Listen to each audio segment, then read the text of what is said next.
Hey all, my name is Paul Borosky, and I am the owner of Quality Business Plan. And what I'd like to do today is introduce you all to some tips and tricks for writing a hair salon and or barbershop business plan. So without further ado, let's go ahead and dive right into our fun and games.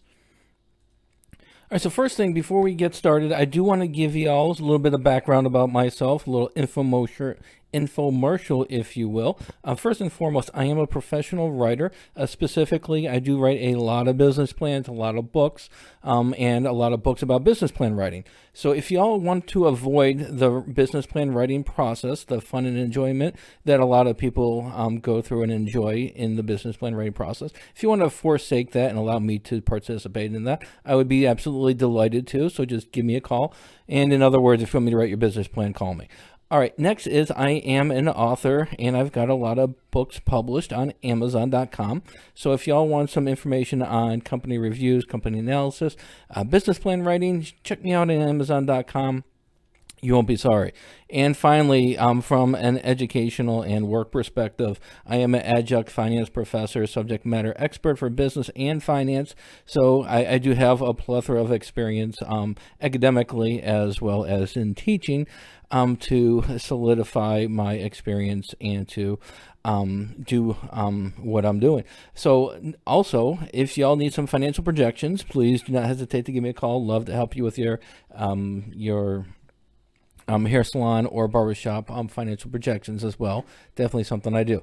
All right, infomercial done. Let's go ahead and dive into, let's talk about the hair salon and also the barbershop industry. So tip number one, when you are in the hair salon and barbershop industry, a lot of organizations, a lot of small business owners, they do a phenomenal job, talking about the products that they're going to do and, their education, where they got their degrees and, where they got their training from.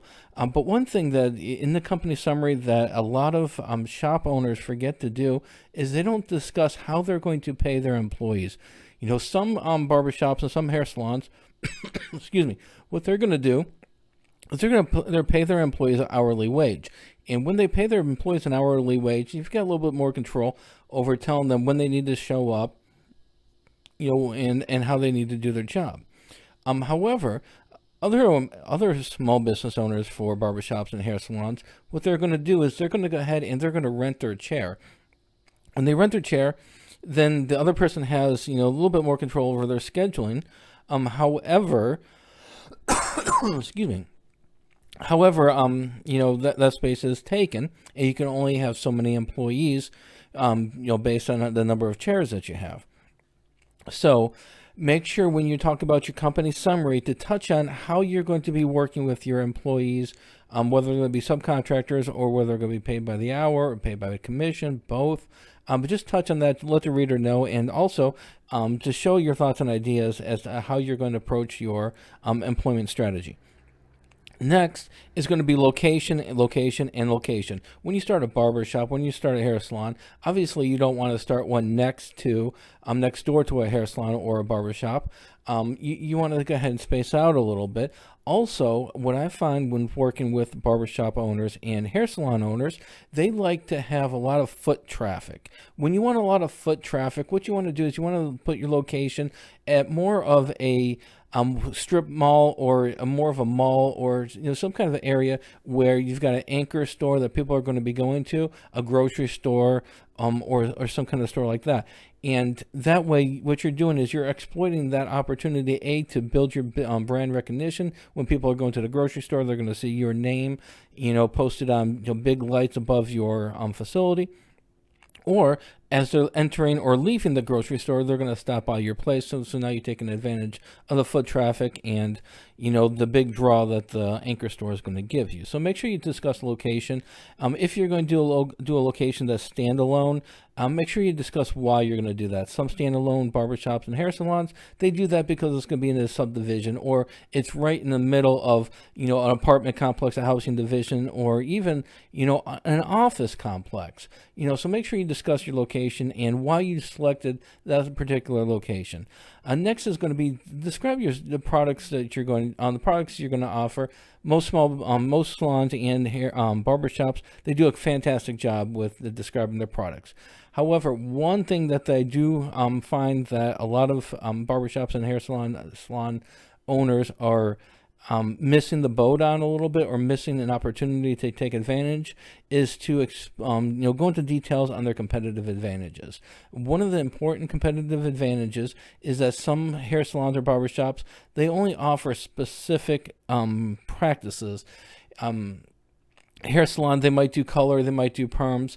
However, some other hair salons, they're also going to go ahead and do nails. They're going to do eyelashes. They're going to have other services. They're going to have multiple services. And what they're trying to do is they're trying to exploit the opportunity of a one-stop shop. You make it convenient to come in. They get all their service, women, men and women both. They come in and get all their, personal care services taken care of. They don't have to go to 15 different places. Other hair salon and other barbers, they're going to be specialists. They're going to do something very, very well. Barbers, they might do really good with shaving. They might be really good with, designing things for the young men, when they like the designs on the side of their head with the razor. Or women, they might do, for a hair salon, they might do a very, very good job with perms and so on and so forth. So if you're going to be a specialist or you're going to offer multiple services, make sure to select one and then go into some details as to why you selected that competitive advantage as compared to other opportunities. Next is going to be industry research. I can't stress this enough. When you're doing a business plan, yes, it's important for the company summary. Yes, it's important for the financials. Yes, it's important to talk about your advertising opportunities. But also, it's very, very important to understand your industry. And a lot of businesses, what they'd like to do with their competitor, with their industry research, is just look at the hair salon down the street or the barber shop, 4 blocks down. Excuse me. That is an excellent avenue to take to understand what your competitors are doing, but that's not industry research. Industry research is going to be more of a national, broad overview, understanding what the trends are right now nationwide. Because if something's happening in LA, if something's happening in New York City, in reference to the hair salon or the barber shop, eventually those large trends are going to trickle down to the Midwest. It's going to go ahead and move down to the South. But you have to be cognizant of that, and you want to be able to take advantage of those trends before your competitors down the street do. So if you look at the competitors down the street only, you're going to be mocking, or you're going to be responding to only what they're doing, and you're not responding to the national trends. Better way to do it, take a look at the national trends, see what on a national level, what's going on in your industry, get an understanding of that, and then make plans to adjust or to respond in your business now, and that way you're moving before your competitors. Some great places to get your information is going to be the Modern Salon magazine. Take a look at trade magazines. I've pulled a lot of good information out of Modern Salon magazine, and also the Barber magazine too. Great place for statistics, great place to identify trends, and it's also a great place, to stay, engaged with industry practices and legislations and information like that.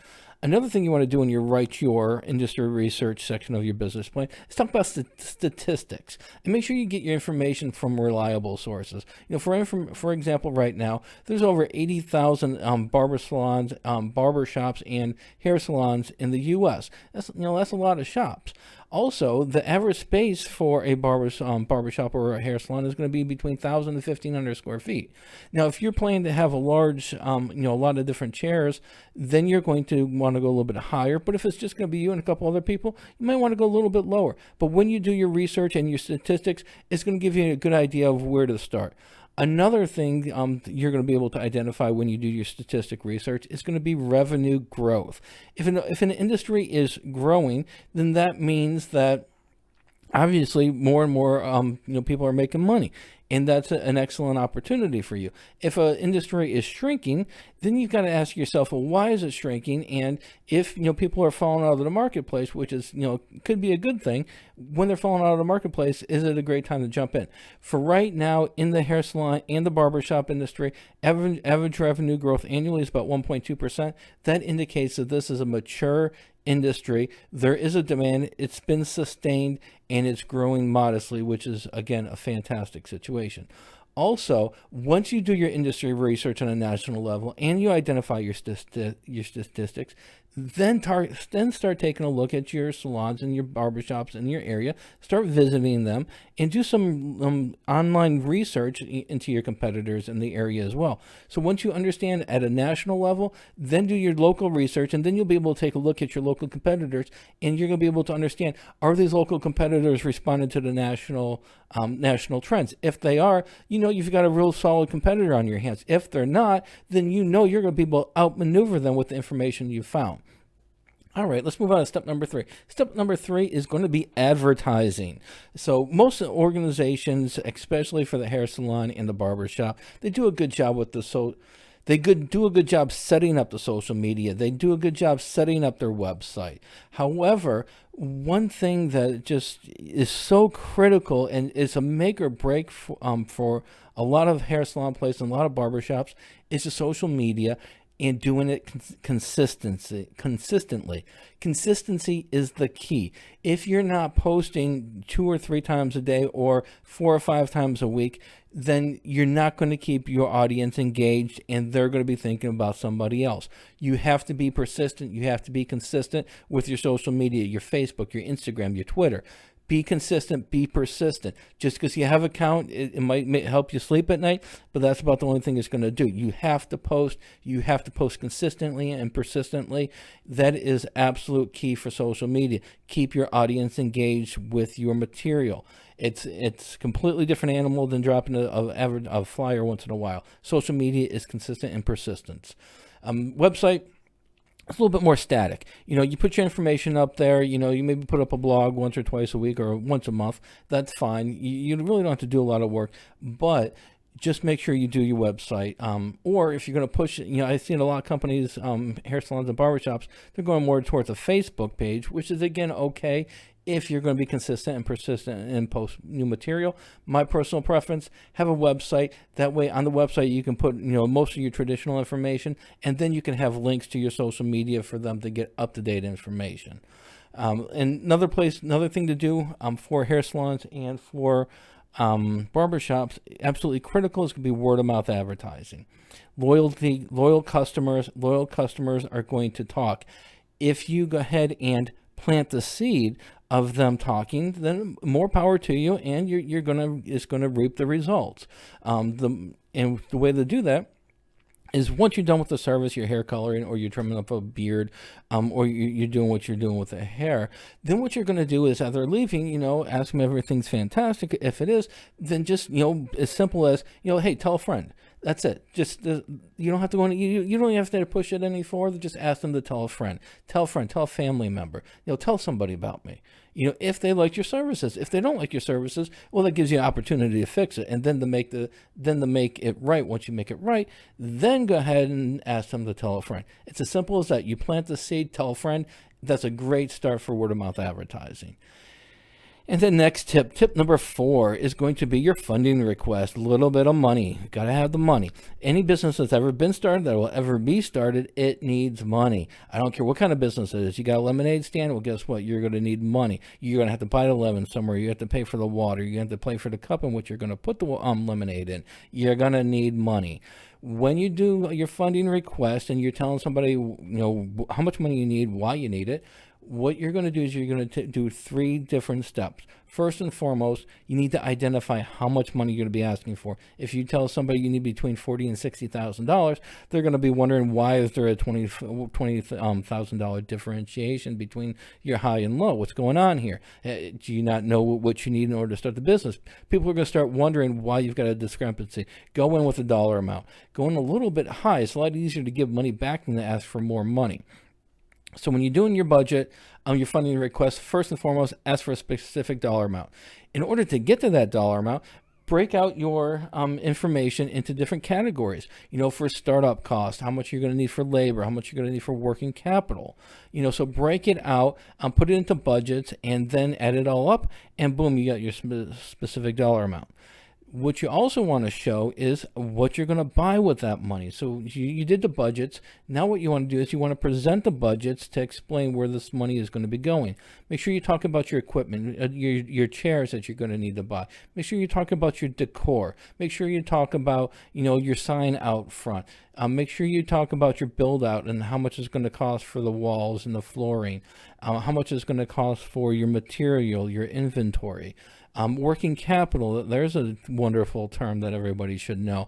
That is, all that working capital is once you open your doors, how much money do you have set aside to keep operations going, to keep the lights on, for a month or 2 months until, you get your name established and you have people coming in consistently. So make sure you have how much you're going to need for your working capital. And also make sure you know how much you need for advertising. Put a budget in for advertising, have a strategy to support your advertising budget. Finally, explain how the money is going to be repaid. Just because you're asking for the money and you're opening up shop, common sense usually dictates that the money for the repayment of a loan or for equity investment is going to come from cash flows. That's not always necessarily the case. Some people, they might open up a barbershop on the nights and the weekends and they're going to have a day job somewhere else.